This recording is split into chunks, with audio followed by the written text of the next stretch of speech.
Hello, my name is Tina Elizabeth Mary Donnie with NIM number 23019268882 in Introduction to International Trade and Business class with lecturer Roseno Aji Afandi. The international economic system that we know today was so different from before because of the globalization phenomenon. Due to globalization, the economic system has to adapt based on the global economic condition of a particular period.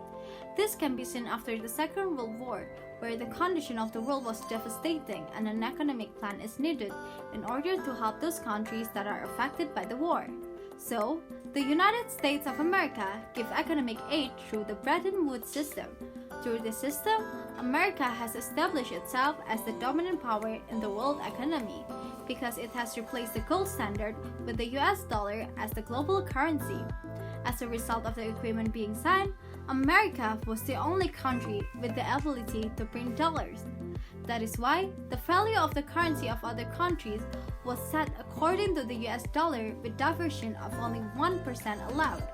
The system included more than 40 countries, and these countries were brought together to promote and regulate international trade beyond their countries. With the establishment of the Bretton Woods system, the International Monetary Fund or IMF, World Bank, and World Trade Organization or WTO were founded. These three international organizations are what shaped the international economic system that we know today. As of today, the IMF has 189 member countries that works to ensure the stability of the international monetary and financial system.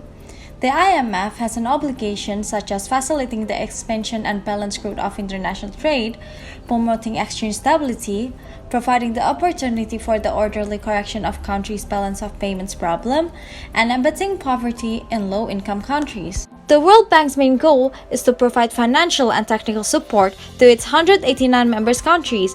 The bank considers itself a unique financial institution that sets up partnership to reduce poverty and support economic development. This institution also supplies qualifying governments with low-interest loans, zero-interest credits, and grants the support to the development of its member economy. Debt borrowing and cash liquids help with the global education, healthcare, public administration, infrastructure, and private sector development. The WTO, with the member of 164 countries, holds its position in the trading world as the most important body within the global trade stage that deals with the rules of trade between countries. WTO helps in the functioning of the international trade to flow smoothly and freely. An achievement of WTO is the fact that they are able to prove itself as a successful international body by being able to expand the trade governance scope to trade, investment, promoting sustainable development, and reducing the dispute that happens between states within the international global system. Keynes, who is the founding father of neoliberalism, emphasizes the efficiency of market competition, individuals in determining the economic outcome, and distortion of government intervention and the regulations of the market. Keynesian macroeconomic represented a new way of looking at spending, output, and inflation of a particular country.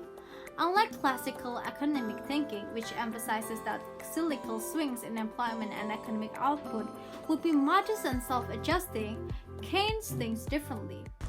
Classical economists argue that when an economy falls, it will impact productions and jobs that will precipitate a decline in prices and salaries. A lower level of inflation and wages will induce employers to make capital investment, employ more people, stimulate employment, and restore economic growth. Keynes rejected the idea that the economy will return to a natural state of equilibrium. Instead, he argued that once an economic downturn sets in, it will be threatened by businesses and investors will tend to become self-fulfilling and can lead to a sustained period of slow economic activities and a high rate of unemployment. In response to this, Keynes advocated a counter-cyclical fiscal policy, in which during period of financial distress, the government should undertake deficit spending to make up for the decline in investment and boost consumer spending to stabilize aggregate demand by raising the taxes. As a conclusion, both the Bretton Woods system and Keynesian macroeconomic have changed and shaped the international economic system that we have today. This is because it helped in the establishment of the most impactful international bodies in the economic world, in which it has made trade and financial services between states easier and more beneficial. Besides that, it also helped to make a proper plan to save the country from high rates of inflation, which for sure will create chaos in the world order.